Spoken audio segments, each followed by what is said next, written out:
부산진 교회는 남의 교회 같질 않습니다. 여기 많이 드나들었던 교회입니다. 28년 동안이나 부산에 살았기 때문에 부산이 훨씬 고향 같고 또 정이 들었고 무엇보다 훨씬 따뜻해서 좋습니다.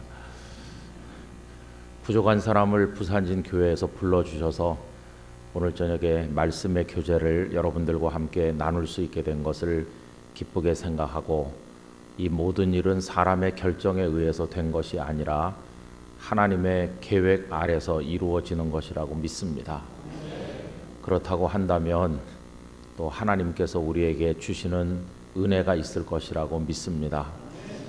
우리 성도님들의 마음밭이 복된 밭이 되시고 여러분들의 귀가 복된 귀가 되셔서, 저는 부족하지만 성령님께서 여러분들께 말씀하시는 그 내용을 마음의 귀로 잘 들으시고 또 풍성한 은혜가 있으시기를 진심으로 기원합니다. 어떤 주제로 말씀을 생각할까 이렇게 여러 날 동안 묵상하던 끝에 오늘날 세상이 너무나 혼란하다는 생각이 들었습니다. 여러분, 포스트 모더니즘 시대라고들 이야기하는 지가 벌써 오래되었습니다. 무엇 하나 확실한 게 없는 것 같고 모든 게 다 혼란스러운 시대를 우리가 살아가고 있습니다. 전에는 확실한 거야 이렇게 생각했던 것들이 오늘날 와서는 확실하지 않은 것처럼 여겨지는 것들이 한두 가지가 아닙니다. 우리 눈앞에 당면한 것을 한 가지 예를 든다면, 여러분, 남자와 남자가 결혼하고 여자와 여자가 결혼하는 게 그게 생각이나 했던 일입니까? 그런데 오늘 저 지구 반대편 다른 나라 이야기가 아니라 우리나라 안에서까지 그런 주제들이 날마다 사람들의 입에 오르내리는 현실이 될 줄 누가 생각을 했겠습니까? 그래서 어쩌면 세월이 더 많이 흐르면 여자 사위, 남자 며느리 맞이해야 될지도 모르는 암담한 시대가 우리 눈앞에 도래하고 있습니다. 도대체 뭐가 확실한지 알 수가 없는 일 아니겠습니까? 말도 안 되는 것이 당연한 듯이 여겨지고 당연하게 여겨졌던 것들이 이상한 일처럼 여겨지는 혼란의 시대 속에 살아가고 있습니다. 이렇게 흔들리고 무너져 내리는 와중에 우리가 마지막까지 지켜야 될 진리는 무엇일까 생각을 해보면, 우리 그리스도인들에게 있어서는 예수님을 믿는다고 하는 사실입니다. 여러분, 세상이 다 무너져 내려도 우리가 예수님을 구주로 믿는다고 하는 거, 그거는 절대로 무너질 수가 없는, 끝까지 목숨을 걸고 붙들어야 될 진리가 아니겠습니까? 그럼 도대체 예수님을 믿는다는 게 뭘까? 여러분, 예수님을 믿는다는 게 뭘까요? 종교란에다가 기독교 이렇게 써내는 것일까요? 아니면 가족 중에 한 사람이 교회에 나가는 걸 방해하지 않거나 인정해 주는 태도를 말하는 것이겠습니까? 아니면 가끔씩 예배당에 한 번씩 가는 거다, 그렇게 말하면 될까요? 아니면 조금 더 마음을 기울여서 약간의 물질을 하나님 앞에 헌금이란 이름으로 바치는 거가 그게 예수님을 믿는 것일까요? 여러분, 그 어느 것도 예수님을 믿는 본질은 아닐 것입니다. 그럼 예수님을 믿는다는 게 내 인생에, 나의 존재에 도대체 어떤 의미가 있는 것일까? 이런 생각을 이제 하면서 저는 복음서 말씀 그리고 사도행전 앞부분에 나오는 말씀들을 통해서 예수님을 맨 처음 보았던 그 제자들과 또 초대교회 성도들에게 있어서 예수님을 믿는 게 그들에게는 무엇이었나 하는 것을 더듬어 생각해 보면서, 오늘 우리가 이 시대에 예수님을 믿는다는 건 무엇을 의미하는 것인지 이 주제를 성도님들과 함께 나누고자 이번에 정하게 되었습니다. 여러분, 오늘은 이제 그 첫 시간이어서 서론과도 같은 말씀인데, 이 5번의 말씀을 통해서 오늘 이 시대 예수님을 믿는다는 것을 우리가 다시 한번 정립할 수 있었으면 합니다. 그리고 세상이 혼란스럽더라도 절대로 변치 않는 가치들을 우리 마음속에 붙들고 주께서 우리를 부르시는 마지막 순간까지 살아가게 되기를 간절히 원하는 것입니다. 여러분, 예수님을 믿는 것은 그저 썬데이 크리스찬이란 말처럼 일주일에 하루를 교회 갔다 오는 것을 지칭하는 건 아닙니다. 진짜 예수님을 믿으면 에브리데이 크리스찬이 되는 거죠. 일주일에 하루가 아니라 일주일 내내, 그리고 하루 중에서 예배드리는 1시간만이 아니라 24시간 내내 예수님의 사람이 돼야 되는 거 아니겠습니까? 그리고 물질을 가지고 말한다면 10분의 1을 떼어서 11조라는 이름으로 하나님 앞에 드리는데, 진짜 예수님을 제대로 믿으면 10분의 1을 떼내는 게 아니라 나의 전 재산에 대해서 하나님의 주권을, 소유권을 인정하게 되는 것이죠. 그러니까 예수님을 믿는 것은 우리의 일부와 관련된 게 아닙니다. 예를 들면 옷을 입고 여기다 장식용 브로치를 하나 붙이고 떼는 거와는 다른 이야기입니다. 예수님을 믿는다는 것은 수학과도 비슷한데요. 여러분, 옛날에 우리 학교 다닐 때 수학 배운 거를 생각해 보시면 뭐 어떤 숫자 곱하기, 뭐 어떤 숫자 또 나누기, 뭐 더하기, 뭐 잔뜩 하고 나서 이 전체를 괄호로 묶은 다음에 그 괄호 바깥에다가 곱하기 0 하면 그 앞에 계산했던 게 다 뭐가 됩니까? 다 쓸데없는 짓이 됩니다. 그 안에 아무리 단위가 높은 숫자를 많이 동원해서 덧셈과 곱셈을 계속한다 할지라도 그 전체를 괄호로 묶어서 바깥에 곱하기 0 하면 0밖에 안 됩니다. 그 괄호 바깥에 곱하기 1 하면 그 괄호 안에 계산된 게 그대로 남을 겁니다. 괄호 바깥에 곱하기 1000 정도 하면 괄호 안에 있는 계산의 결과가 1000배가 되는 겁니다.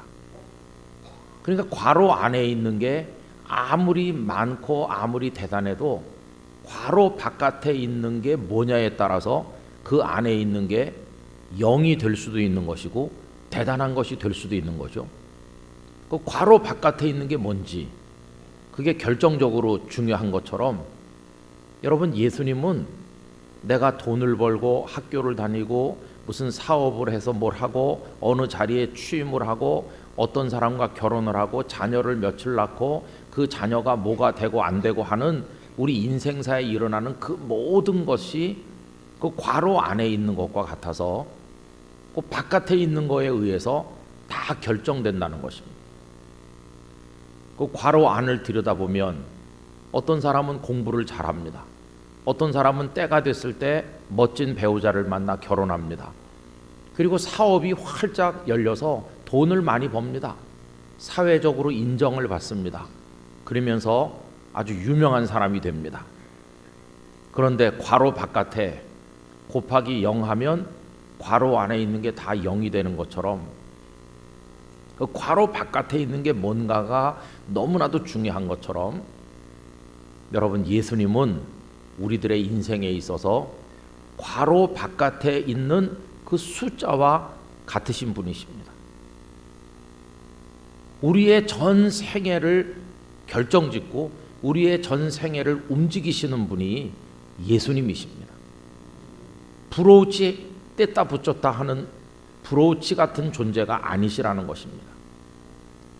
그래서 예수님께서는 우리의 겉을 만져주시는 분이 아니라 우리 영혼의 깊은 데서부터 만져주시는 분이십니다. 우리 인생의 일부에 관여하시는 분이 아니라 우리 인생의 전체에 관여하시는 분이십니다. 우리 삶의 일부분만 예수님과 관계가 있는 게 아니라 우리의 숨쉬고 살아가는 모든 전 존재가 예수님과 관계가 있습니다. 그분이 어떻게 하시느냐에 따라서 우리의 모든 것이 거기 연결되어 있는 것이죠.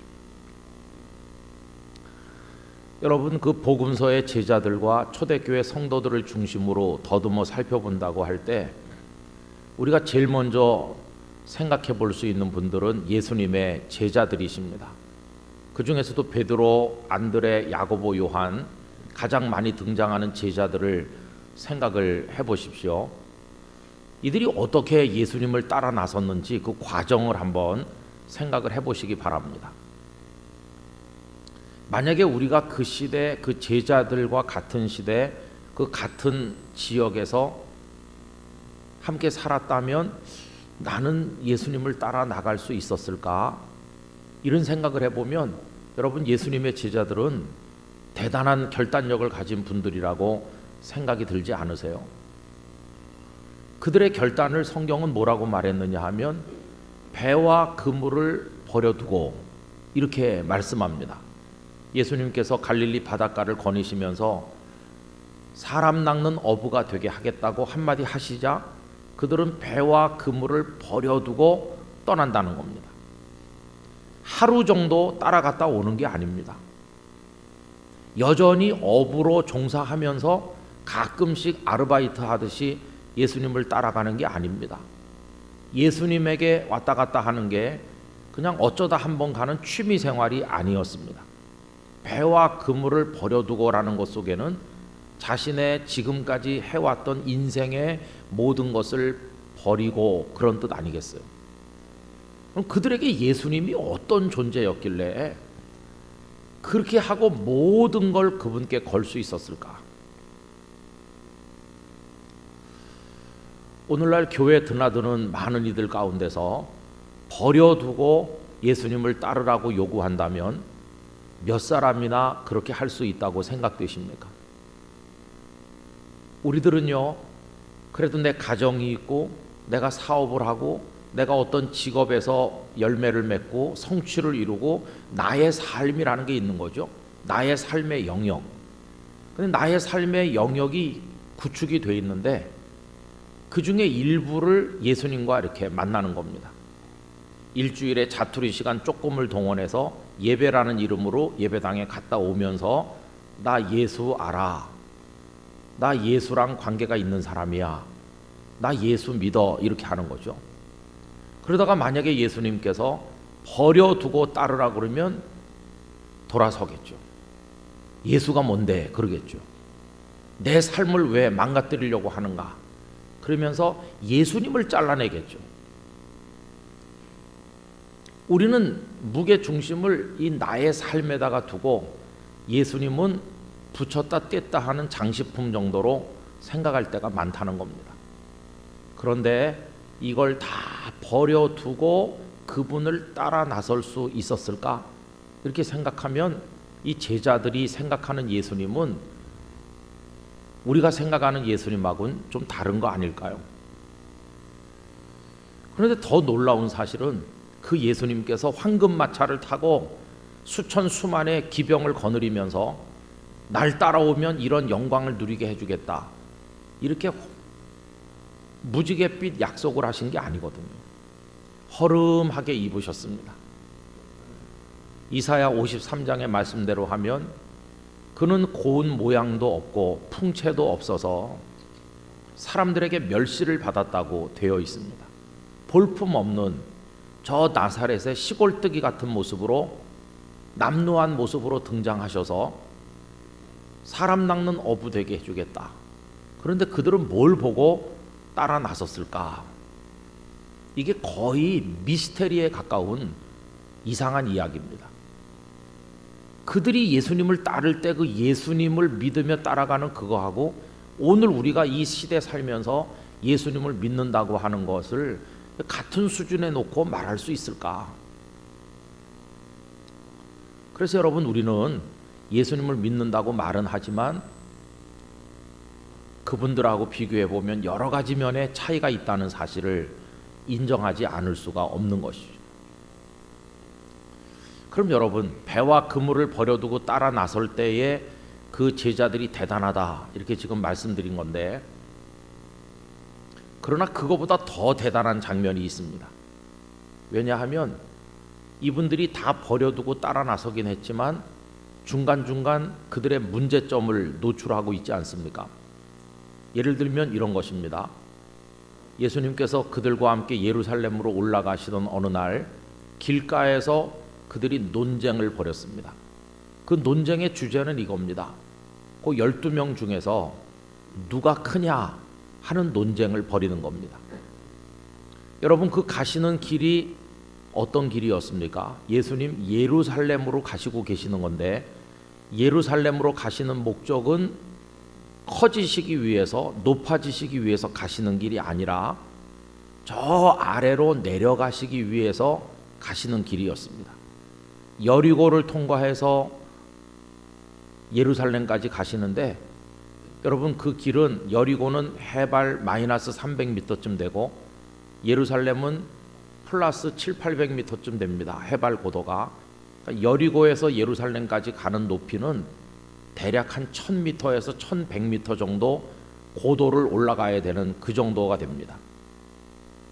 숨이 턱턱 막힐 정도로 힘든 그 길을 예수님께서 올라가시는 목적은 내려가기 위함입니다.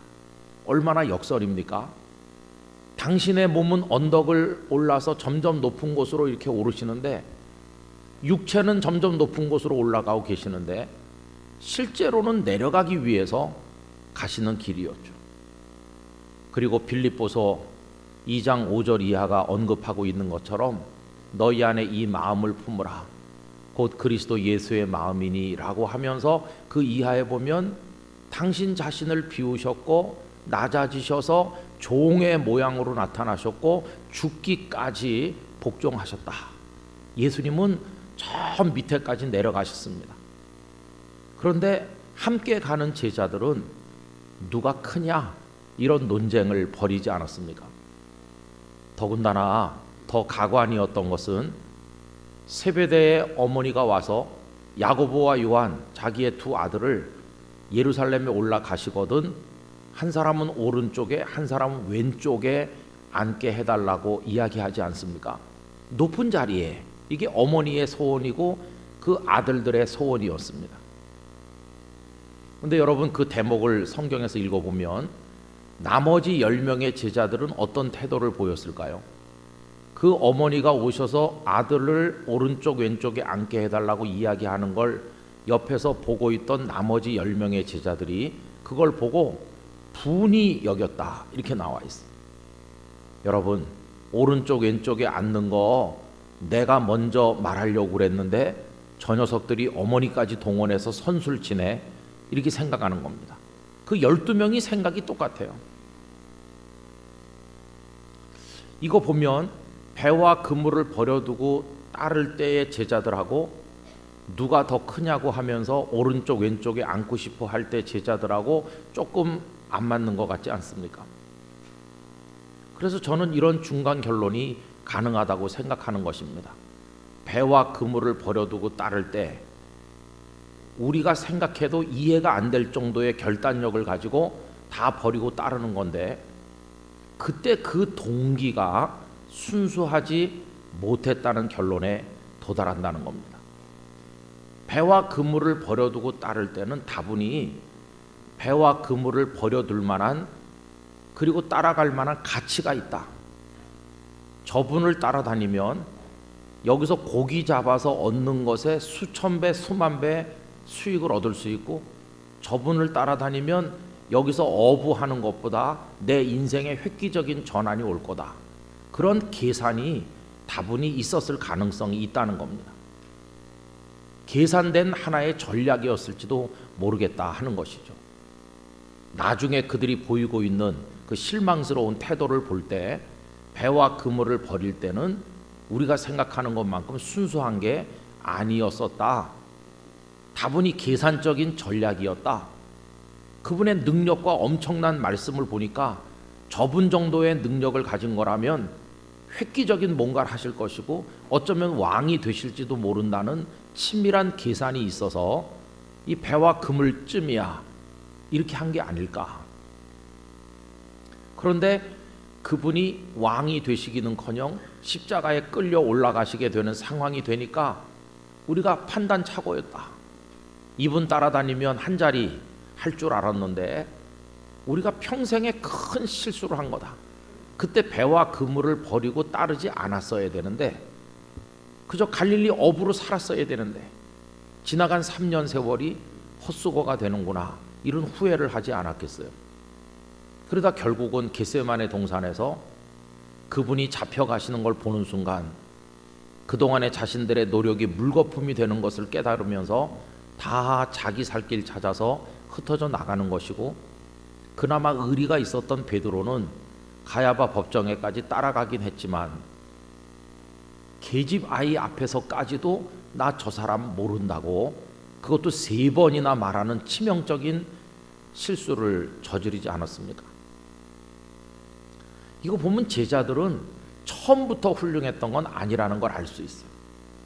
예수님을 따라 나선 그 결단, 다 버리고 따라 나선 것은 어떻게 보면 경영에 아주 뛰어난 어떤 사장님이 재산을 팔아서 어떤 사업에 투자하는 것 비슷했다.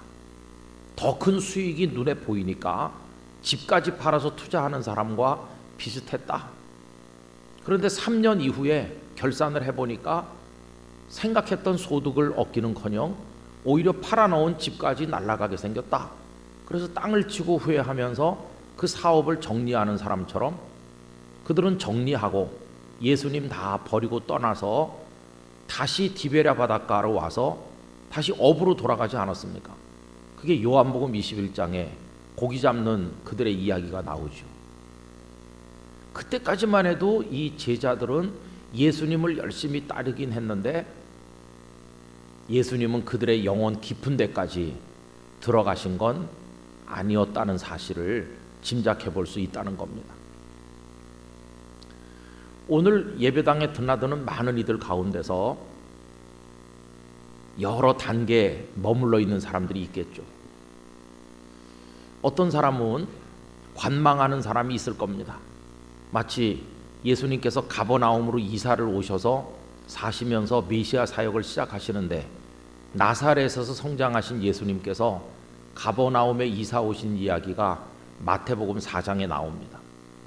그때부터 복음을 전파하시고 제자들을 부르시고 천국 복음의 가르침을 시작하셨거든요. 그러니까 어떤 사람들은 가버나움 주민처럼 눈여겨보겠죠. 저 예수라는 목수가 우리 동네에 이사 왔는데 단순한 목수는 아닌가 보다. 사람들을 모아 다니면서 뭔가를 가르친다고 하는데 평범한 목수는 아니야. 또 들려오는 이야기가 뭐 병든 사람이 벌떡 일어났다는 말도 들리고 하니까 깜짝깜짝 놀라면서 점점 눈을 크게 뜨고 그 예수라는 이에 관해서 관심을 기울이겠죠.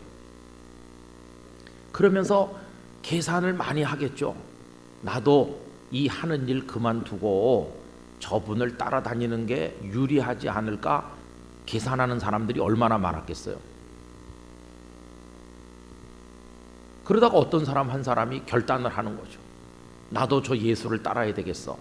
마태복음 8장에 보면 한 서기관이 예수님께 와서 내가 따라가겠습니다. 어디를 가시든지 따라가겠습니다. 나 결단했습니다. 이제는 내 모든 일을 뒤로 하고 서기관직도 내려놓고 이제는 당신 따라가는 게 성공의 비결이라는 판단이 섰습니다. 날 좀 데려가 주세요. 이런 식으로 하죠. 그랬더니 예수님께서 뭐라고 말씀하십니까?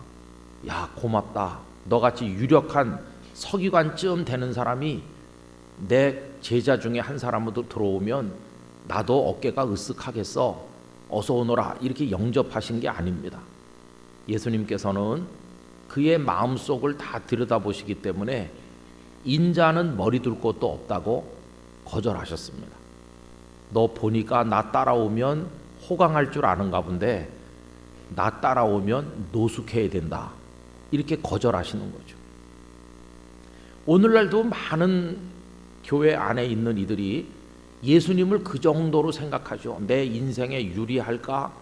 저 예수에게 걸면 내게 돌아오는 몫이 있을까? 나에게 도움될까? 뭐 그 정도로 관망하면서 예배당에 드나드는 이들이 상당히 있다고 생각합니다.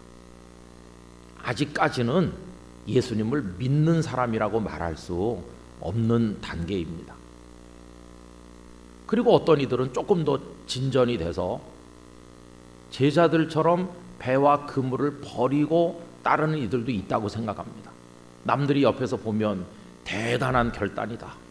모든 걸 버리고 예수님을 섬긴다. 정말 믿음이 좋은 사람이야. 이렇게 박수 받는 이들이 있다고 생각합니다. 그러나 여러분, 그 박수 받으면서 교회에서 충성하고 헌신하고 예수님을 잘 믿는 사람이라고 평가되는 그들의 마음 깊은 곳에 뚜껑을 열고 들여다보면 아까 말씀드린 것처럼 3년 후에 제자들이 후회하면서 예수님 버리고 다 흩어져 도망가듯이 자신의 계획이 있었고 계산이 있었는데 그 계산대로 되지 않았을 때 실망하며 떠날 사람들도 교회 안에 상당히 많이 있다고 생각됩니다. 겉으로 보면 배와 그물을 버렸으니까 믿음이 좋은 사람 같은데 아직 예수님을 믿는 사람은 아닌 것입니다. 그럼 여러분, 뭐가 더 부족한 것일까요?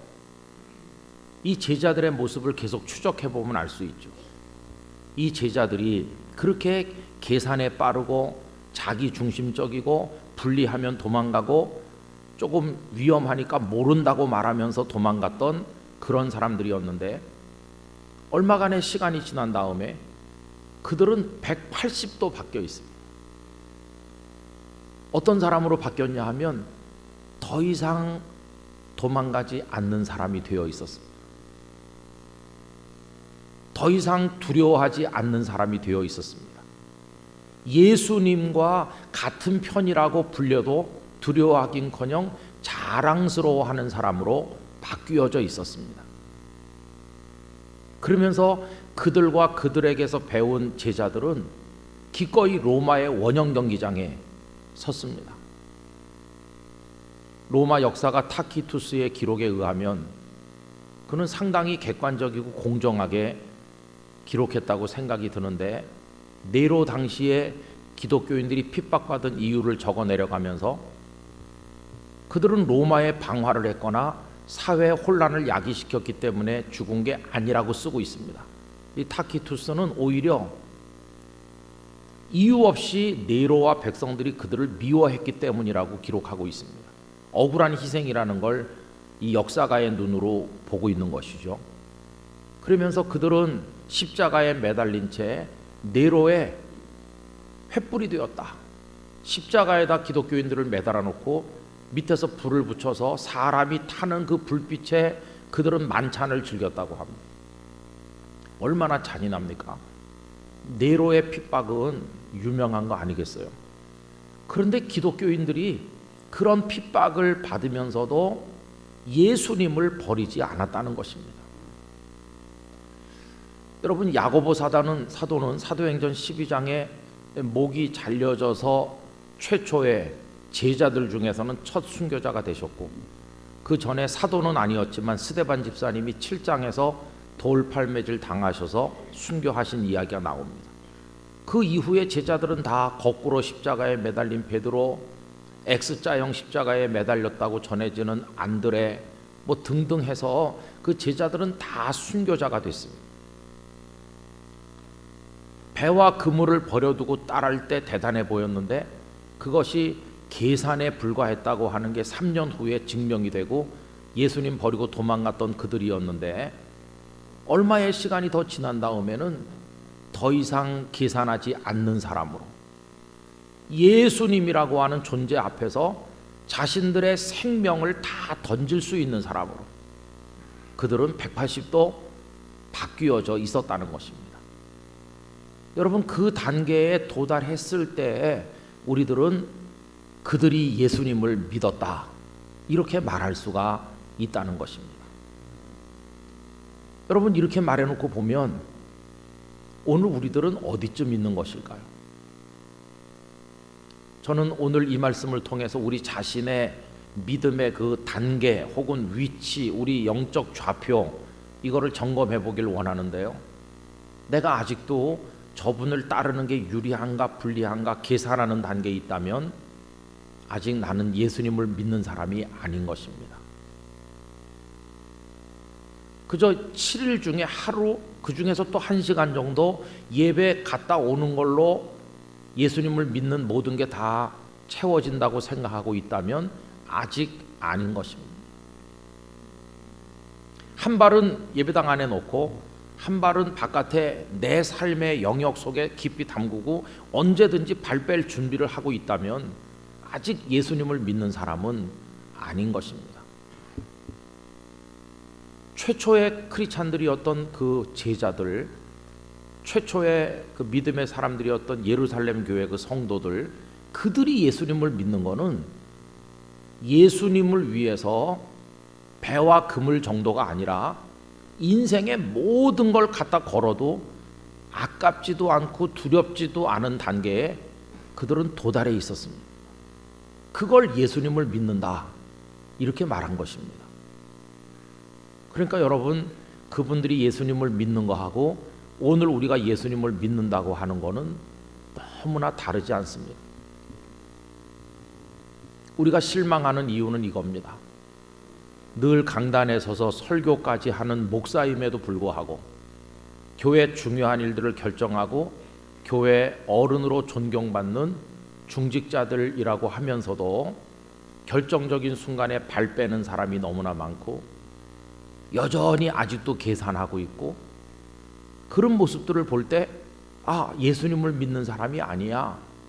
목사인데 목사도 예수님을 안 믿는 목사가 있을 수 있는 거겠죠. 권사님이라던데 예수님을 안 믿는 권사님도 많이 있는 거겠죠. 그래도 저분이 배와 그물을 버렸는데요, 그게 고도의 계산일지 누가 알겠습니까? 결정적인 순간에는 모른다고 하면서 떠나는 베드로처럼. 여러분, 저는 예수님의 말씀이 참 두렵습니다. 로마 가톨릭 교회는 하나님의 나라와 교회가 일치한다, 그렇게 가르칩니다. 하나님의 나라의 경계선과 교회의 경계선이 정확히 일치한다고 가르치기 때문에 교회 안에 들어와 있으면 하나님의 나라 안에도 들어와 있는 것이다. 참 편리하죠.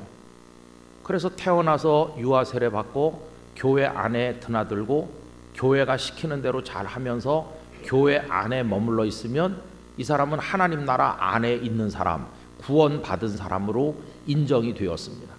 교황님이 시키는 대로 다 따라서 하기만 하면 너는 구원받았다. 면죄부도 그런 맥락이죠. 교황님의 이름으로 면죄부를 사라. 그렇습니까? 돈 다 쓸어다가 그거 사면 너 착하구나, 너는 구원받았다. 네 덕에 너희 어머니도 구원받았다. 교회가 시키는 대로만 하면, 이렇게 가르쳤습니다. 그러나 종교개혁자들이 성경 말씀을 읽으면서 기도하고 말씀을 접한 결과는 그게 아니었습니다. 종교개혁자들은 교회 울타리 안에 들어와 있는 사람들 중에서도 하나님의 나라 밖에 있는 사람들이 많다, 이렇게 말했습니다. 예배당 안에 들어와서 똑같은 예배 순서에 따라 예배를 드리고 똑같은 설교를 듣고 똑같이 여전도회 남선교회에 참여하는데 그 중에 어떤 사람은 하나님 나라 안에 있고 어떤 사람은 하나님 나라 바깥에 있다는 겁니다. 여러분, 얼마나 두려운 얘기입니까? 그래서 하나님 나라의 경계선하고 교회 경계선이 일치하지 않고 하나님 나라의 경계선은 교회 한가운데로 지나가고 있다. 그래서 하나님의 교회라고 불리는 그 공동체 안에 있음에도 어떤 사람은 구원받았고 어떤 사람은 구원 못 받았다고 말할 수 있다는 겁니다. 여러분, 이 이야기는 예수님께서 직접 하신 이야기입니다. 두 여자가 맷돌을 돌리고 있는데 한 여자는 데려가고 한 여자는 버려둔다. 두 여자가 맷돌 돌리는데 똑같잖아요. 똑같은 일을 똑같이 하고 있는데 한 사람은 천국의 백성이고 한 사람은 멸망에 떨어지는 거죠. 두 사람이 밭을 갈고 있는데 한 사람은 데려가고 한 사람은 버려진다. 그러니까 겉으로 보면 다 배와 그물을 버린 사람들처럼 보이지만 그 중에 진짜도 있지만 가짜도 있다는 말씀이 아니겠어요? 이렇게 생각을 해보면 오늘 나 예수님 믿어요 라고 말하는 사람들 중에 상당한 숫자는 예수님을 안 믿는 사람들인 것이죠. 저는 그런 의미에서 제가 앞으로 목회하는 얼마 남지 않은 이 시간 동안 정말 예수님을 잘 믿는 사람이 돼야 되겠다, 그런 소원을 가지게 되었고요. 그 다음에 또 접하는 다른 성도들에게도 뭐 다른 것보다 예수님을 잘 제대로 믿는 성도가 되도록 말씀드리고 싶다, 그런 소원을 제 마음에 가지게 됐습니다. 교회에서 어떤 직분을 받았나 하는 것은 전혀 중요하지 않습니다. 그가 얼마나 많은 일을 했느냐 하는 것도 그다지 중요한 게 아닙니다. 결정적 관건은 예수님을 자신의 전부로 받아들이고 있는지, 그분을 괄호 바깥에 있는 그 숫자 하나로 믿으면서 그분에 따라 나의 모든 괄호 안의 인생이 결정돼서 0이 될 수도 있고 그 반대가 될 수도 있음을 인정하고 있는지, 그 예수님이 나의 전 존재에 그런 결정적인 모든 걸 쥐고 계신 분임을 내가 인정하고 따르고 있는지, 그리고 그분으로 인해서 내가 그분의 사람이라고 불려질 때 두렵지도 부끄럽지도 아니하고 나의 모든 것, 생명까지 포함해서 그걸 내 걸 수 있는 사람이 되어 있는지, 그게 중요하다는 것입니다. 한경직 목사님께서 1972년에 은퇴하셨습니다. 그리고는 남한산성에 영락여자신학원이라고 있었는데요, 거기 한 14평, 아마 한 14평인가 13평인가 그래요. 조그마한 집에 가서 혼자서 지내셨습니다. 그 집이 국민주택이라고 거기다 이제 몇 채 지었던 것 중에 하나인데, 지금도 그 집이 남아있고 한경직 목사님 우거처라고 그래서 사람들이 찾아와서 그 검소하게 사시던 모습을 이제 보고 갑니다. 늘 거기 올라가셔서 나라를 위해 기도하시고 이렇게 머무니까 한국교회 여러 중진들 또 유명한 분들이 목사님을 만나려면 그 남한산성까지 많이들 찾아오시곤 했다고 합니다. 근데 저는 신대원에 들어갔을 때 그 영락교회 한경직 목사 기념사업회에서 주는 장학금을 받게 됐는데, 그 장학금이 아주 특별한 것이었습니다. 신대원 3년 동안 전액 등록금을 대주는 것이고요, 또 6학기 기숙사비를 대주고 6학기 밥값을 다 내주고, 그리고 책값을 주고 용돈까지 얹어주는 그런 장학금을 신대원 3년 동안 받게 됐습니다. 그리고 가끔 1년에 몇 차례씩 영락교회에서 불러서 한 학년에 3명씩 받으니까 신대원이 3년 과정이니까요, 전부 9사람인데 9사람을 한 목사님이 불러가지고 같이 밥도 먹게 해주시고, 또 목회자로서 갖춰야 될 여러 가지 소양과 덕목에 관한 덕담도 해주시곤 했습니다. 그래서 늘 한 목사님께 대해서 고마운 생각을 가지고 있었는데, 그 한 목사님께서 하나님의 부르심을 받으셨다 하는 소식을 접하게 됐습니다. 그래서 제가 영도에서 목회를 하면서 목사님의 장례식에 가야 되겠다, 그래서 그 장례식에 참여하게 됐습니다. 근데 장례식에 가서 많은 마음의 감동을 받고, 그리고 돌아와서 얼마 후에 서점에 갔더니 신간 안내가 이렇게 있어요. 그런데 거기 신간 중에 꼽혀 있는 책 중에 하나가 한경직 목사 지음으로 나와 있는 책이 있는 겁니다. 아유, 목사님이 책을 쓰셨나? 그러면서 그 책을 이렇게 손에 들어가지고 탁 표지를 보는 순간 가슴이 쿵 하는 걸 느꼈습니다. 여러분, 그 책의 제목이 저를 놀라게 만들었는데, 책의 제목이 이겁니다. 목사님들 예수 잘 믿으세요. 그게 책의 제목이었어요. 저는 언제 목사님께서 이런 글을 써가지고 돌아가신 다음에 출판됐나 궁금해가지고 그 책을 샀는데요. 집에 와서 읽어보니까 한 목사님께서 쓰신 책이 아니었습니다. 그 남한산성에 계실 때 많은 사람들이 목사님을 찾아서 와서 상담도 하고 조언을 구했는데 목사님께서 이렇게 몇 마디 해주신 겁니다. 그게 어떤 분에게 근과 옥조가 되고 어떤 분에게 고통 중에 있을 때 벗어나는 위로가 되기도 하고 뭐 이렇게 많은 은혜가 됐어요. 근데 그분들 중에는 우리 한국교회 지도자들이 많이 계십니다.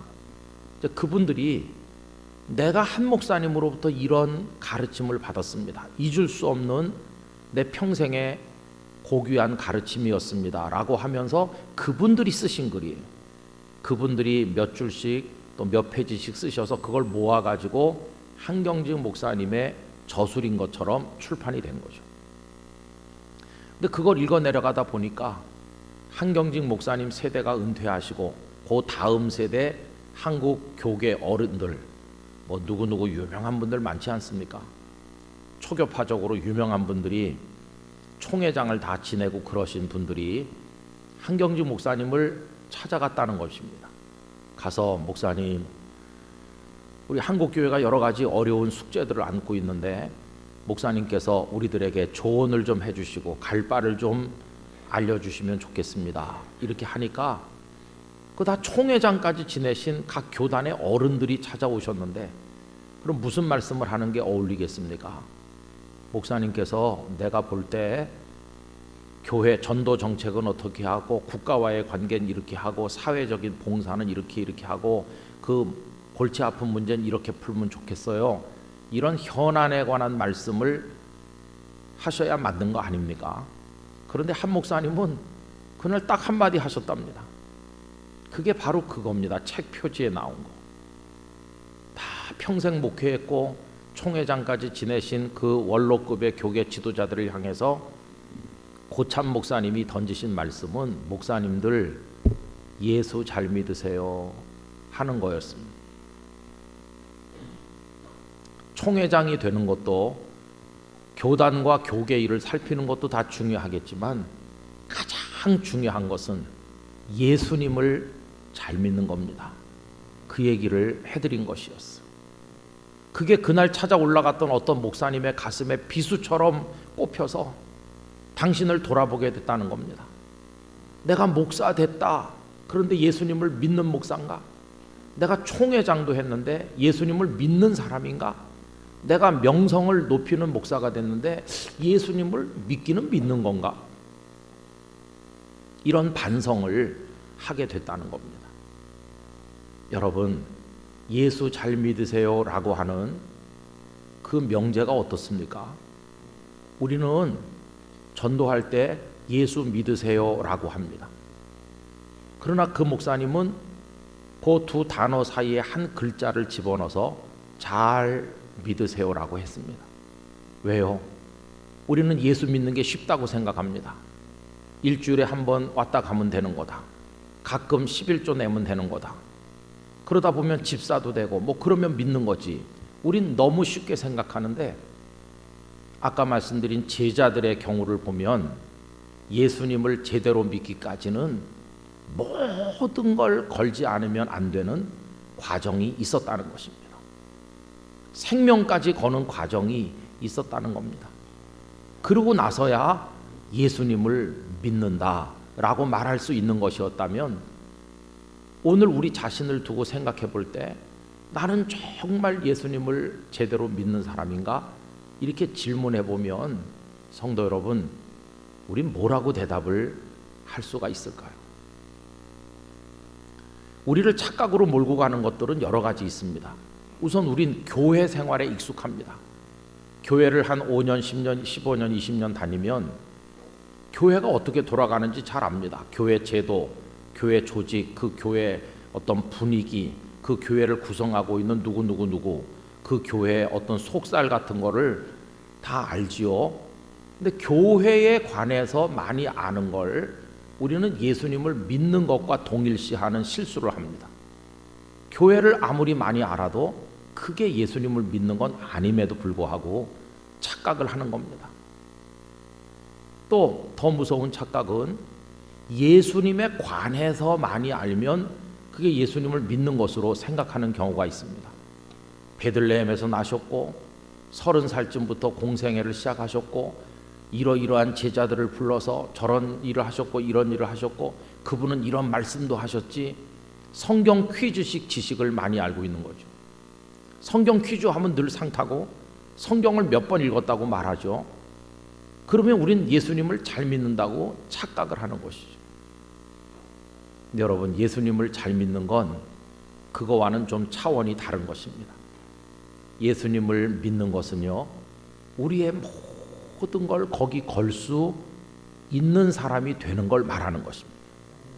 예수님 때문에 자다가도 일어날 수 있어야 되고, 예수님 때문에 어떤 이는 아프리카에 선교사로 가기도 하고, 예수님 때문에 하던 걸 포기하기도 하고, 예수님 때문에 기쁘기도 하고, 다 없어진 상황에서도 예수님 한 분 때문에 감사하기도 하고, 그 예수님이 나의 겉을 만지는 게 아니라 내 인생의 가장 밑바닥을 뒤집고 내 밑바닥 가장 중요한 걸 그분이 만지고 계심을 알고 나의 전 존재가 그분에 의해서 재구성되고 새롭게 되고 있음을 깨닫는, 그걸 고백을 하게 될 때 그게 이제 예수님을 믿는 겁니다.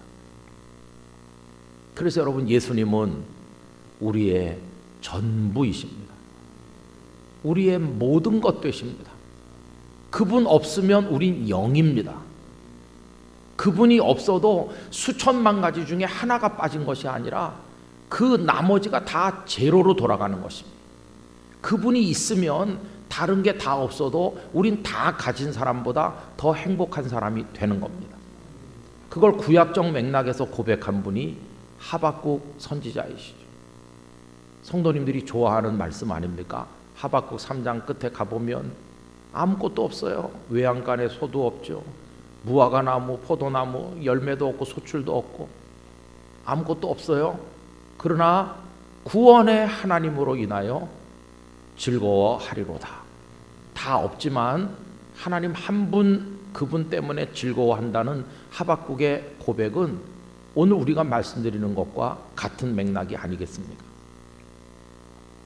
그게 이제 예수님을 믿는 거죠.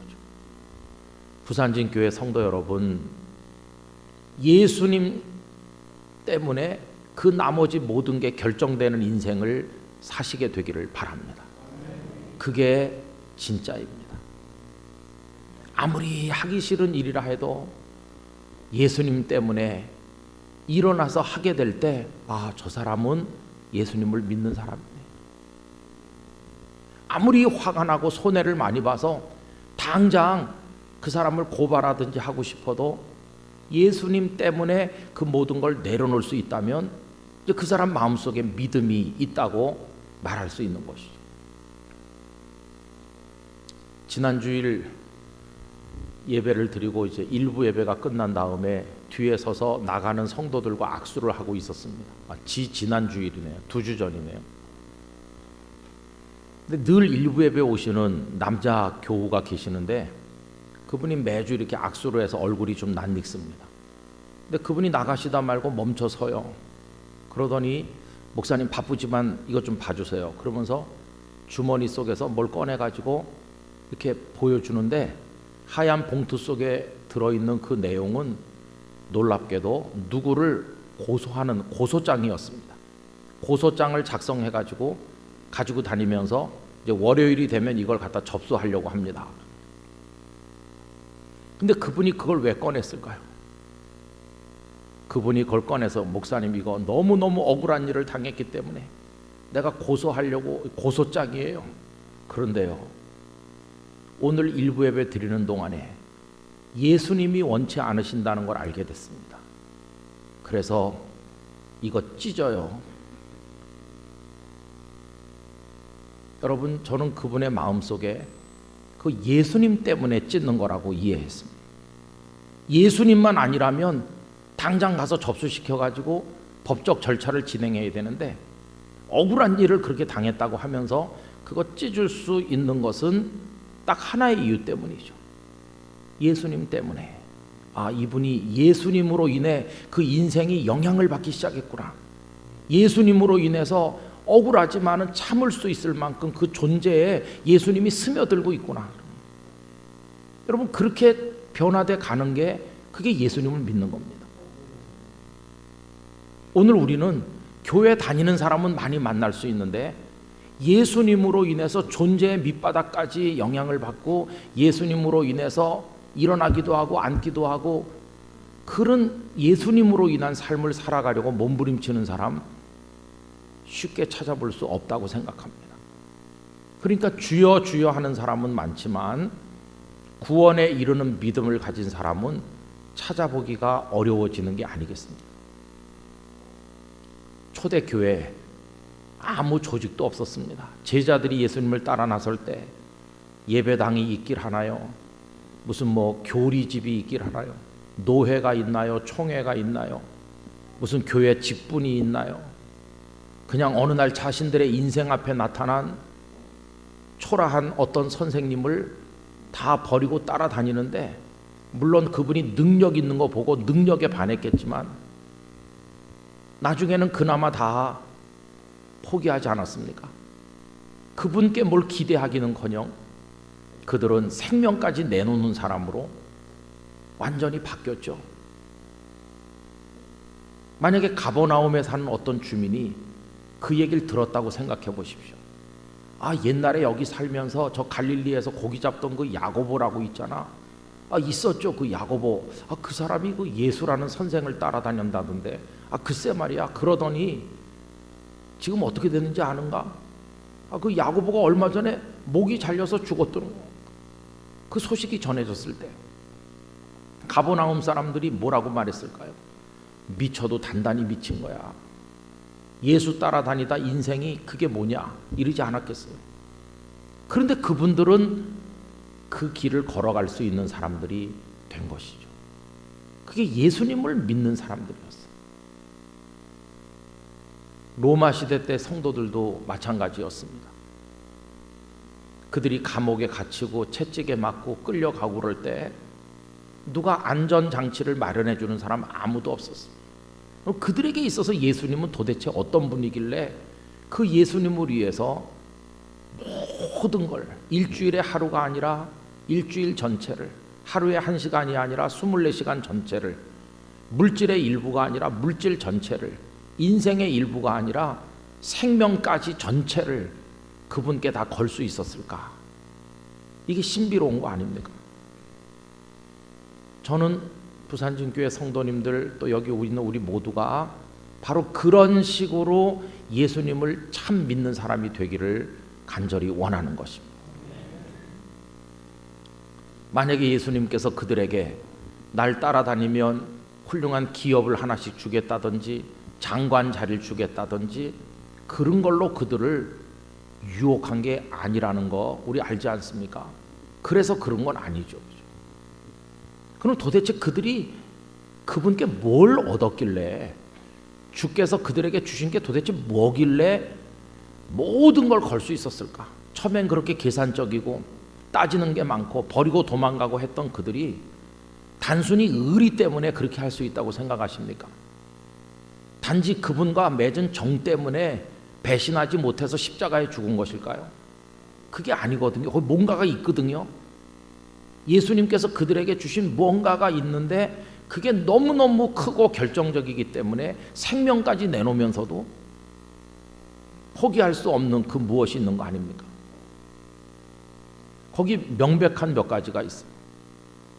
다 버리면서까지도 예수님을 끝까지 따르는 사람들로 변화된 걸 보면 예수님께서 그들에게 준 것은 세상에 있는 모든 것을 합한 것보다 더 큰 걸 주셨다는 걸 알 수 있어요. 또 생명까지 내놓은 걸 보면 예수님께서 그들에게 주신 것은 이 땅의 생명보다 더 중요한 걸 주셨다는 걸 알 수 있지 않습니까? 당연한 논리죠. 여러분, 이 땅의 생명보다 더 중요한 걸 예수님께서 그들에게 주신 거라면 그게 뭘까요? 그것은 영원한 생명이죠.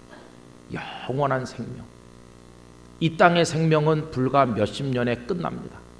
그러나 그분께서 그들에게 주신 생명은 영원한 생명이어서 그 영원한 생명의 확신이 너무 커서 그 영원한 생명의 나라에 가고 싶은 열망이 너무 뜨거워서 그걸 위해서라면 기꺼이 원형 경기장에 가겠다.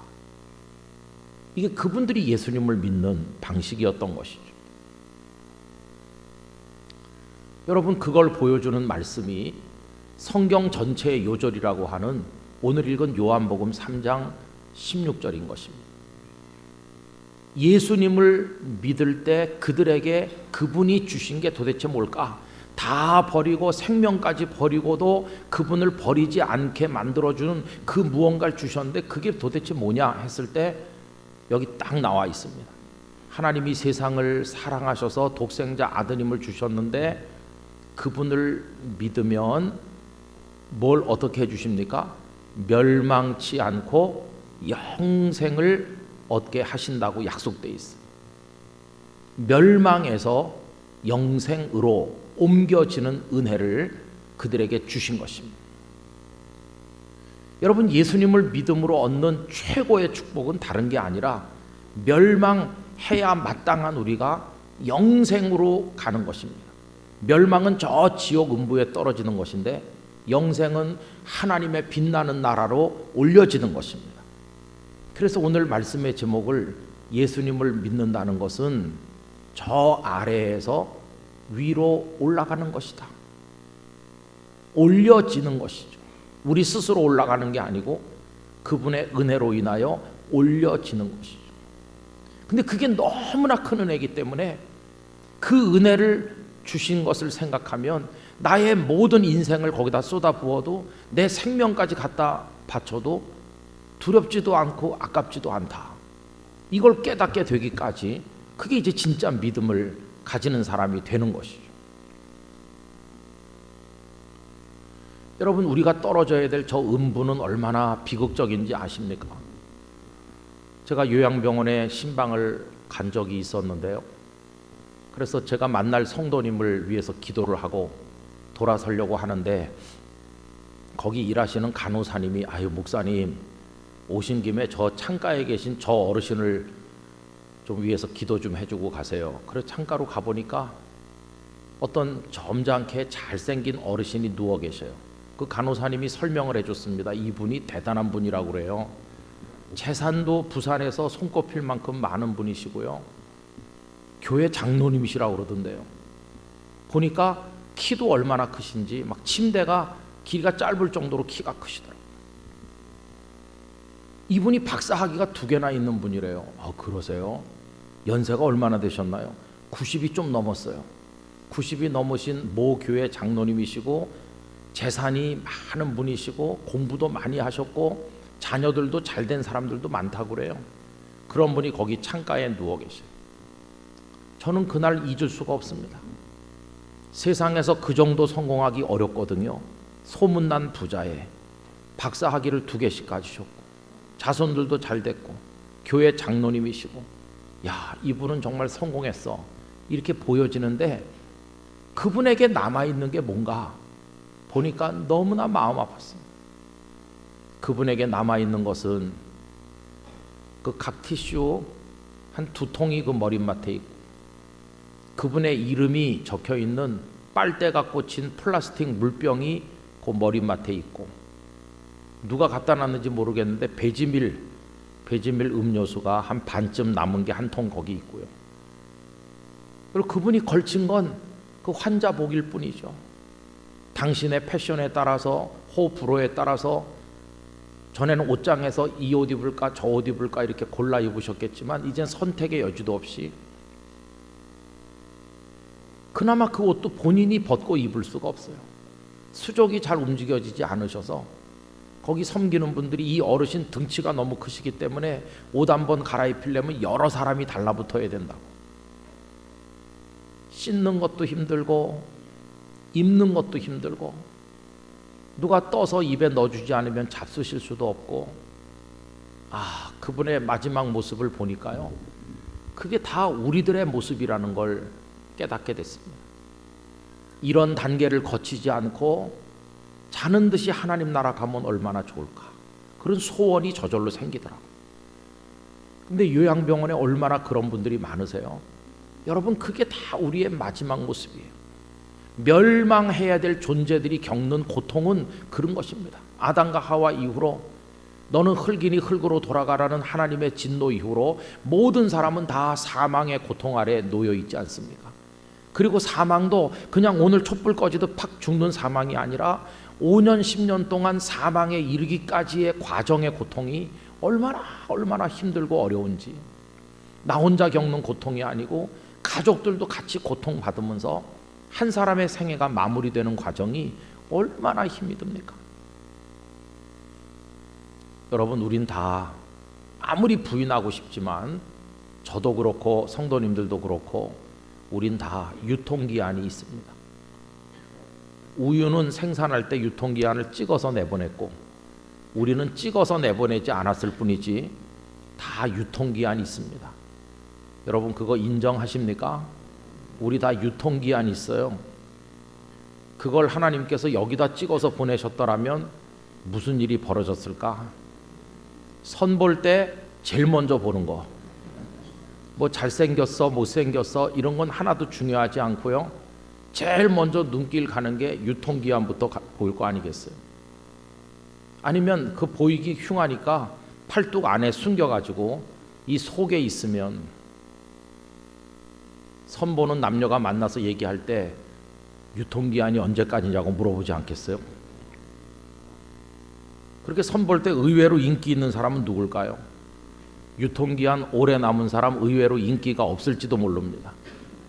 유통기한은 짧은데 가진 게 많은 사람, 그 사람이 인기 있는 신랑 후보일지도 모르겠습니다.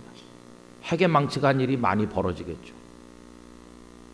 새가족이 교회 와서 등록하면 이름, 주소, 전화번호 그 밑에 유통기한 쓰는 칸이 있어가지고 그거 적어놓겠죠. 그리고 컴퓨터에다 입력해가지고 교적 관리할 때 그것도 필수 그 내용이 되겠죠.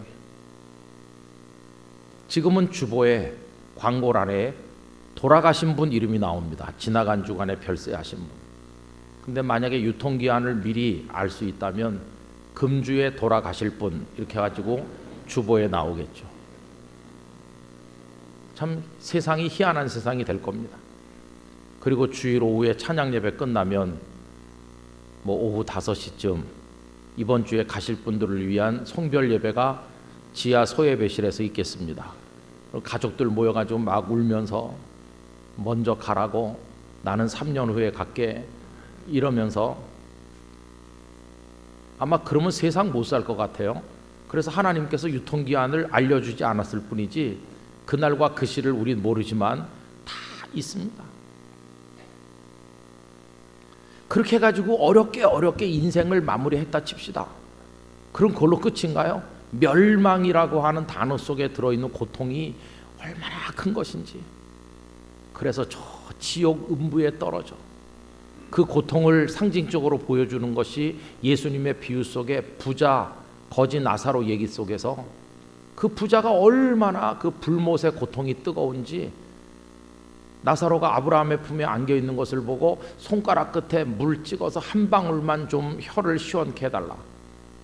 여러분, 손가락 끝에 물 찍어서 혀를 시원케 한들,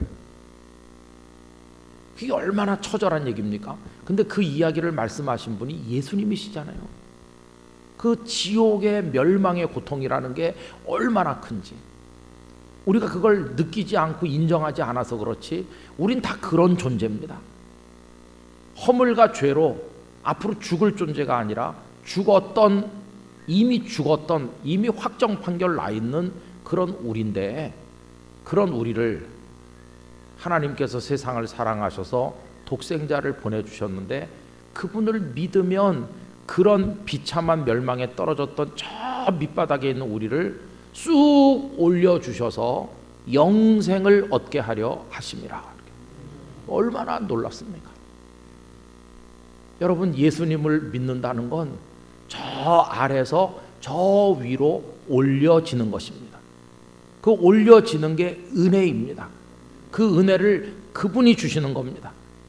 그러니까 내가 교회 다녀서 예수님을 믿고 나서 아는 사람 좀 많이 만났어, 내가 교회에서 누굴 만나서 결혼을 했어, 내가 교회에서 누굴 만나서 뭐 사업이 잘 되게 됐어. 교회 다니니까 좋은 얘기 많이 들어서 좋아. 교회에서 집사 됐어. 여러분, 그런 게 아닙니다. 예수님을 믿는다는 건 내 어떤 겉으로 드러나는 생활 현상의 이야기가 아니라 내 영혼 제일 존재의 밑바닥에서 일어나는 멸망이 변하여 영원한 생명의 사람으로 바뀌는 겁니다. 그게 예수님을 믿음으로 생기는 축복입니다. 제자들이 그렇게 계산하고 모른다고 하고 도망갔던 그들이 어떻게 정반대로 바뀌어서 그분을 위해서라면 생명도 내놓을 수 있다고 바뀌게 됐냐? 결국 그들이 그걸 깨달은 겁니다. 아, 예수님을 따라다님으로 얻는 건 오른쪽 왼쪽에 앉는 그 정도가 아니야. 그분은 그런 한 자리 주려고 오신 분이 아니라 나의 전 존재를 밑바닥부터 변화시켜서 영생에 이르게 하시려고 오신 분이었구나. 그걸 제대로 깨달은 이후부터 그들은 하늘나라를 바라보면서 원형 경기장에 들어가는 걸 두려워하지 않는 사람으로 바뀌게 되었고, 그런 사람들을 가리켜서 예수님을 믿는 사람, 이렇게 말하게 됐다는 것입니다. 저는 우리들이 그런 수준에까지 예수님을 믿게 되기를 원합니다. 멸망에서 영생으로 옮겨진 이 은혜 하나만으로도 세상 모든 것과 바꿀 수 없음을 고백하는 사람 되길 원합니다. 이걸 주님을 통해서 얻었는데, 교회 좀 다니다가 뭐 화 좀 나는 일 있다고 교회를 등지고 떠나는 거 예수 믿는 사람이 아니죠. 이 근본적인 우리 존재를 변화시켜 주셨는데, 죄인이던 우리를 의롭다 인정해 주셨고, 죽음 앞에 있던 우리들을 생명으로 옮겨 주셨고, 마귀의 자식이던 우리를 하나님의 자녀로 바꾸셨고, 존재를 확 바꿔주신 은혜를 베푸신 분이 예수님이신데, 그런 영혼 깊은 데를 변화시키는 예수님을 만난 우리가 어떻게 껍데기에서 일어나는 몇 가지 일 때문에 예수님을 버릴 수 있습니까? 그건 예수님을 믿는 게 아닌 것이죠.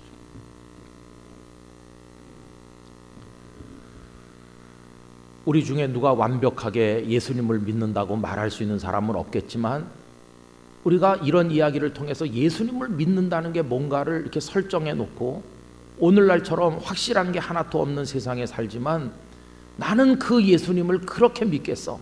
세상이 다 어떻게 변하고 어떻게 죄 가운데 쓰러진다 할지라도 나는 그분을 위해서 이 길을 가겠어 하는 거룩한 영적인 고백을 우리가 가져야 되는 것이죠.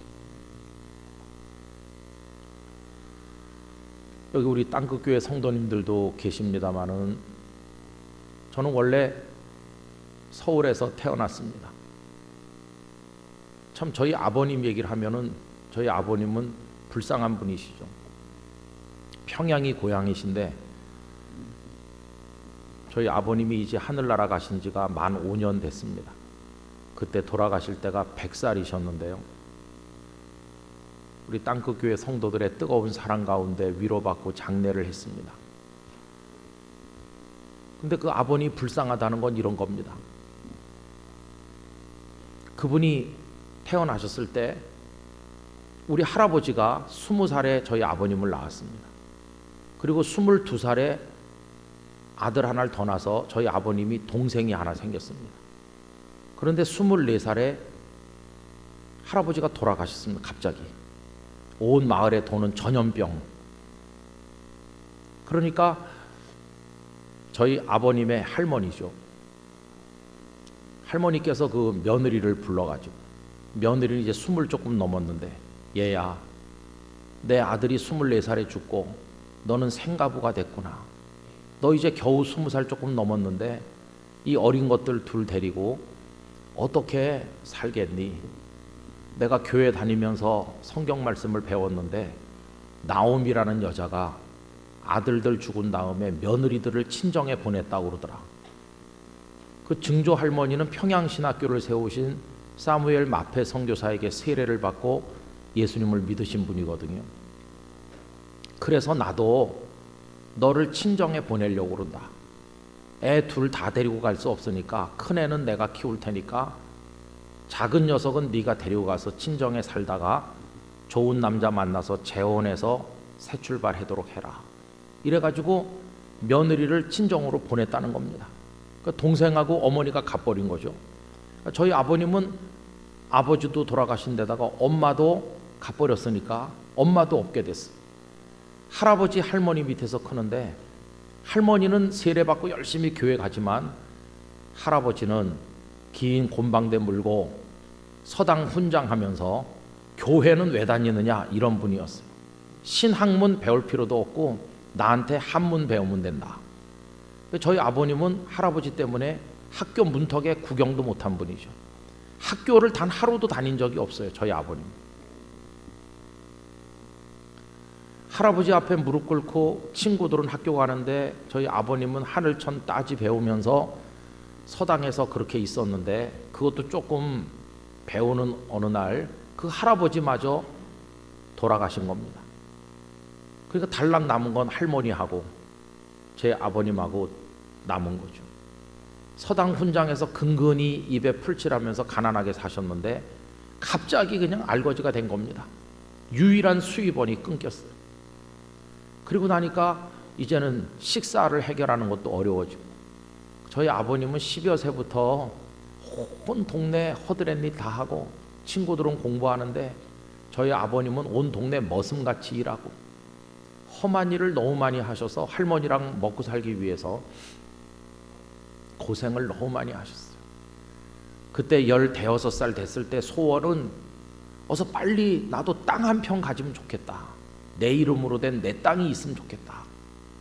이래가지고 안 먹고 안 입고 불철주야 일을 해서 돈을 모아가지고 조그마한 밭을 하나 샀는데 너무너무 좋아서 울고 또 울었다고 합니다. 이렇게 한 18살 됐는데 동네 어른들이 저 총각이 열심히 일하는 거 보니까 자기 마누라 굶기진 않겠어. 그래가지고 중매를 해가지고 결혼을 하셔서 19살에 결혼해가지고 20살에 제 큰형님을 낳은 겁니다. 그리고 교회는 열심히 다녔다고 그래요. 할머니랑 같이 또 아내랑 같이. 그래서 저희 아버님이 30대 중반쯤 됐을 때는 그렇게 열심히 노력하니까 땅을 많이 사서 부자 소리 들을 만큼 성공을 했고 아들 셋을 낳고 딸 넷을 낳고 교회에서 안수집사가 됐고 그때가 일제 후반기죠. 나라는 일본에 의해서 통치당하면서 비극적인 시대였지만 저희 아버님의 개인 인생사로 보면 그때가 제일 그래도 행복했다. 그런데 여러분 해방이 됐습니다. 해방되면 행복해질까 했지만 이번에는 동족끼리 죽이고 죽는 비극이 일어났고 결국 6.25 전쟁이 터지지 않았습니까?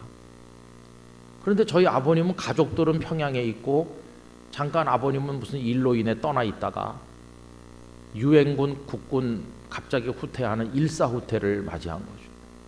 그때 사람들이 며칠만 피신했다 다시 오자. 그 며칠 간다고 작업복 입은 상태로 주머니에 돈 한 푼 없이 나오신 게 그걸로 끝입니다. 그래서 생이별을 하셨어요. 저는 철들고 나서 아버님이 기도할 때 식사할 때 하루 세 끼 북에 놓고 나온 내 자식들 가족들 먹게 해달라고 예수님을 믿게 해달라고 기도하는 걸 빼본 적을 한 번도 들어본 적이 없어요. 참 불쌍한 인생이죠. 여기 내려와서 떠돌면서 죽고 싶은 생각이 하루에도 수십 번씩 나는데 왜 못 죽으셨을까요? 딱 한 가지 이유, 예수님 때문에 죽지 못하는 겁니다. 여러분, 저는 예수님 때문에 복도 받고 뭐 예수님 때문에 잘 되고 그런 얘기는 많이 들었는데 예수님 때문에 죽고 싶은데 못 죽는다는 얘기는 아버님한테 들었어요. 정말 죽고 싶은데 예수님 때문에 죽으면 안 되겠다. 예수님이 자살하지 말라고 생명을 사랑해야 된다고 가르친 거. 그래서 살아남으신 거죠. 폐인처럼 떠돌아다니면서. 그때 우리 부산진 교회와도 좀 관계가 있으신 서정실 장로님, 그 평창합판인가요? 성창합판이죠. 여기 부산 외국어대학하고 관계 있죠. 그때 저기 저 경상북도 의령인가 봉안가 그쪽 어디 관계 있죠. 그 다음에 여기 외국어대학에 교목하시다 하늘나라 가신 최오균 목사님 기억하시는 분 계세요? 제가 여기 부산에 처음 목회하러 왔을 때 노회에서 최오균 목사님을 만났는데, 최오균 목사님과 얘기하다가 당신이 거기가 고향이라는 얘기를 하셔서 저희 아버님도 한때 거기 가서 한겨울 계셨다던데요 하니까, 얘기를 하다 보니까 최오균 목사님 댁에서 한 해겨울 계셨더라고요. 머슴같이 떠돌아 다니시다가 그 서장로님 댁하고 이렇게 좀 연관이 있었던 것 같습니다. 고생 많이 하셨죠. 그런데 어떤 분들이 이렇게 있으면은 폐인되고 마니까 이제 휴전선이 막혀서 다시 고향에 못 가니까 결혼을 하라고, 다시 재혼해서 가정을 이루라고. 북에 다 아내도 있고 애들도 있는데 결혼을 왜 또 합니까? 그래도 다 결혼해서 지금 여기서 다시 새 출발하지 않았나. 그래서 저희 아버님이 강원도 철원에서 피난 온 한 여인을 만나가지고, 방앗간집 딸 처녀를 만나가지고 재혼을 하셨대요. 그게 남원에서 결혼을 하셨답니다. 그래가지고는 살기는 서울에 가서 살자. 그래서 중구 충무로 2가 16번지에 자리를 잡으신 거죠. 그게 영락교회랑 100m 거리도 안 됩니다. 그땐 영락교회가 이미 있었을 때 아닙니까? 그리고 영락교회에 다니셨죠. 영락교회 교인이었어요. 제가 거기서 태어났죠. 영락교회에서 태어났습니다. 제 본적이 아까 거기 말씀드린 그거거든요. 본적지. 그리고 제가 2살 됐을 때 저보다 2살 아래 동생이 태어났죠. 아침에 동생이 태어나고 낮에 엄마가 돌아가셨습니다. 집에서 아기를 낳고 난산이 돼가지고 제 2살 밑에 엄마 돌아가시던 날 그 아이 낳으면서 어머니가 돌아가신 건데, 마치 라헬이 베냐민을 낳고 죽는 것처럼 그렇게 저희 어머니가 떠나셔서 영락교회에서 와서 장례식을 했습니다. 그리고 제 밑에 동생, 저보다 2살 적은 동생이 우리 신 목사님 서울 동안교회 계실 때 파트너가 돼서 같이 일했던 동안교회 장로가 돼 있거든요. 얼마나 비참하겠어요. 조그만 단칸방에 아무것도 모르고 있는 저 2살짜리, 아침에 나온 핏덩이, 옆에는 또 죽은 아내의 시신, 그런 참혹한 고통을 겪으신 분이니까 얼마나 불쌍합니까? 저희 아버님 불쌍해요. 근데 제가 이제 태어나서 사는 동안에 그 어머니 장례가 끝나고 좀 지난 다음에 어떤 분이 저를 보더니 내가 쟤를 키워서 목사 되게 하겠다고 그러면서 오셨는데, 그분이 저를 키워준 어머니시죠. 그 어머니는 7년 전에 하나님 나라에 가셨습니다. 그 어머니는 친어머니보다도 저를 더 끔찍하게 사랑했습니다. 그 어머니의 기도가 저를 목사가 되게 했다고 저는 생각합니다.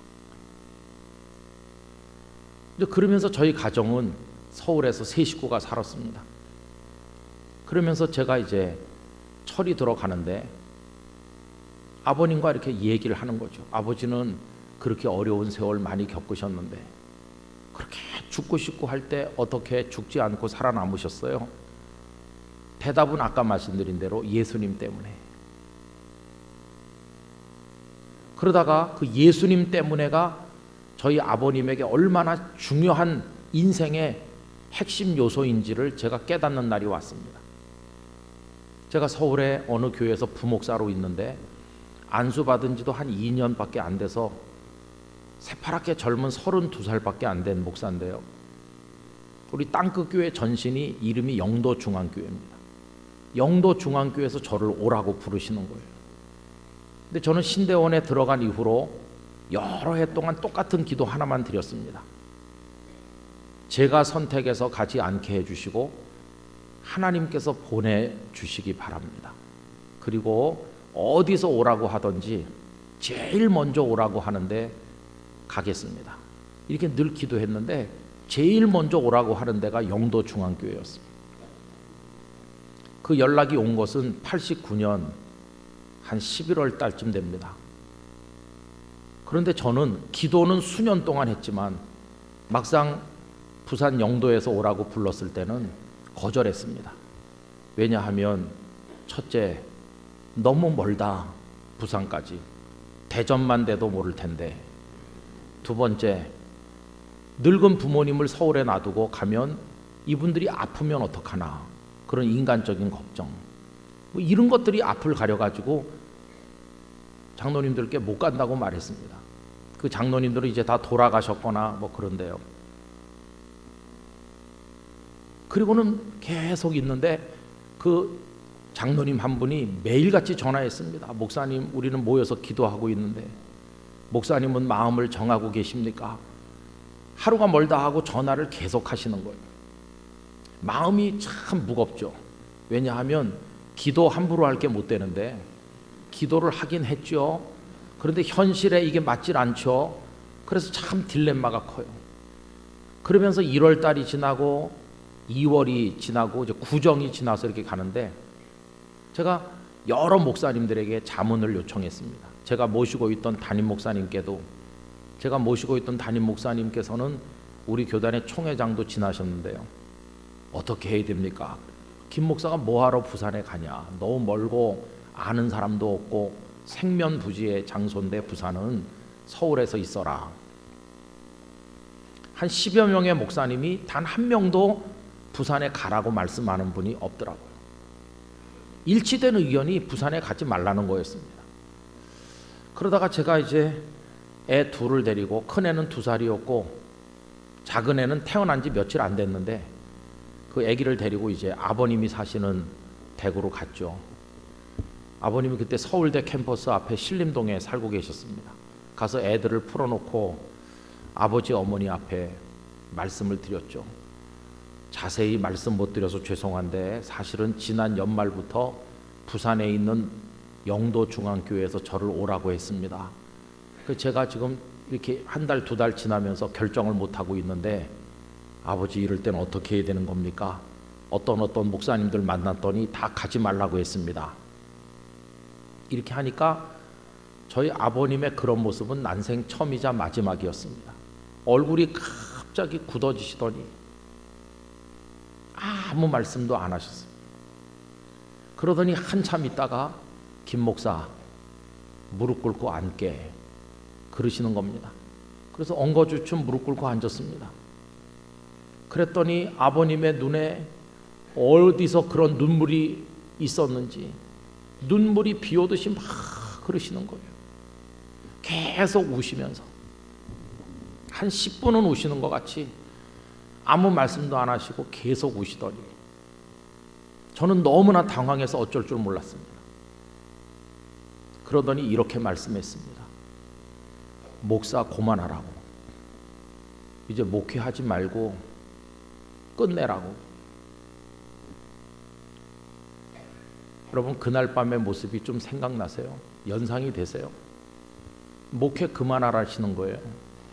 내가 왜 목사가 얼마나 힘들게 됐는데 목회를 그만합니까? 너는 목사가 아니다. 너는 목사가 아닐 뿐만 아니라 예수님을 믿는 사람도 아니다. 아니, 내가 예수님을 왜 안 믿어요? 너는 믿는 사람이 아니야. 믿는 게 뭡니까? 네가 지난 몇 년 동안 제일 먼저 오라는 데 간다고 기도를 누구한테 했냐? 그 기도는 뭐냐?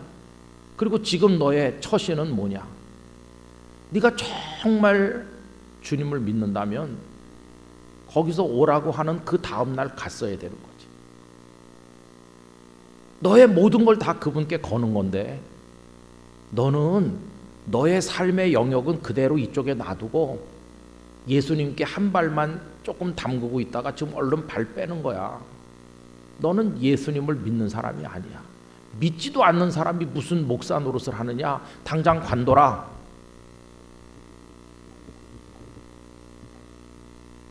여러분, 그날 밤에 아버님께서 말할 수 없는 눈물을 많이 흘리면서 목사 관두라고 하셨어요. 그래서 제가 주서 섬겼습니다. 나도 생각을 안 해본 건 아닌데 아버지 어머니 늙으셨지, 그 다음에 뭐 너무 부산은 멀지, 내가 물어보니까 부산은 기독교인도 얼마 없고 미신이 더 많고 용왕님이 더 설친다던데 이런 얘기 했죠. 그랬더니 저희 아버님이 이런 얘기 했습니다. 내가 오늘까지 죽지 않고 살아남은 이유가 뭔지 아냐? 내가 하나님 앞에 수도 없이 물어봤다. 하나님, 내가 가족들하고 같이 거기서 남아있던지 죽었으면 좋았을 걸 왜 이렇게 모진 목숨을 살려주십니까? 하니까 너 목사 만드는 게 너의 사명이다.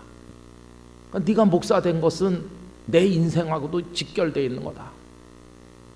그 다음에 늙은 부모 원망할 거 없다. 우리는 절대 너한테 짐되지 않고 교회 짐되지 않을 거니까 늙은 부모 핑계대지 말아라. 우리는 벌써 너를 아들로 인정하지 않는다. 네가 목사 안수 받고 너희들은 사택으로 가고 우리는 여기 집에 와서 우리 두 사람이 저녁에 예배드리면서 기도했다. 하나님, 오래오래 기다려서 아들이 오늘 목사 됐습니다. 이제 오늘부터 우리 집에 아들은 없고 목사만 있습니다. 그러니 당신이 원하시는 대로 쓰시옵소서. 그렇게 했다. 그러니까 너는 내 아들이기 전에 하나님의 종이니까 부모 핑계 댈 거 하나도 없다. 제가 부산에 와서 있으면서 부모님께 여러 번 부산 와서 같이 살자고 말씀드렸는데 안 오셨습니다. 그러다 막판에 다 허약해져 가지고 어쩔 수 없을 때 끝자락에 와서 계시다 하늘나라 가셨거든요.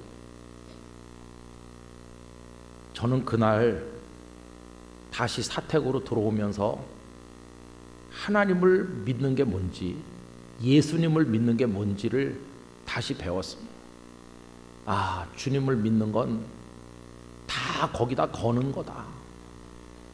예수 믿는다면서 이렇게 물어보면 그 다음 말은 다 없어지는 거예요.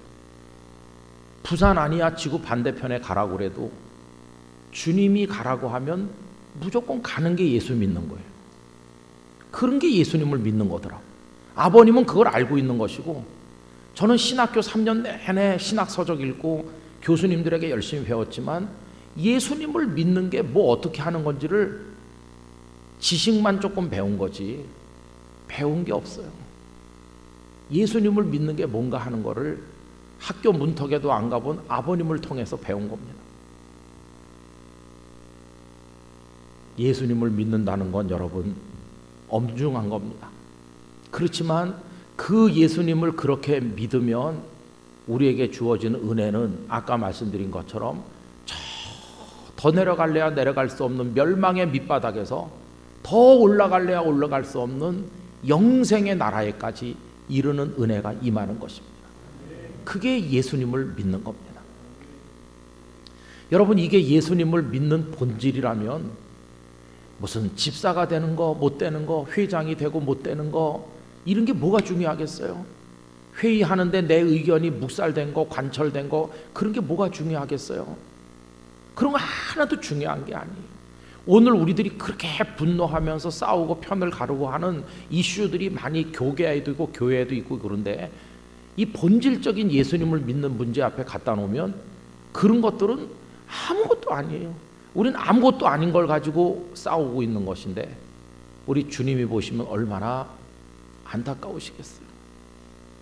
여러분, 저 같은 목사의 경우를 두고 말해보면 그 사람이 어느 교회 목사인가도 하나도 중요한 게 아닙니다. 교인이 10명이든 5명이든 1000명이든 10,000명이든 그런 거가 본질이 아니거든요.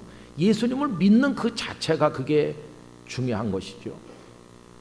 우린 그 나머지 부수적인 것을 너무 중요하게 여기는 나머지 예수님을 믿는다 하는 거를 상실한 채 그저 교회를 왔다 갔다 하고 있을 때가 많다는 반성을 하게 된다는 것입니다.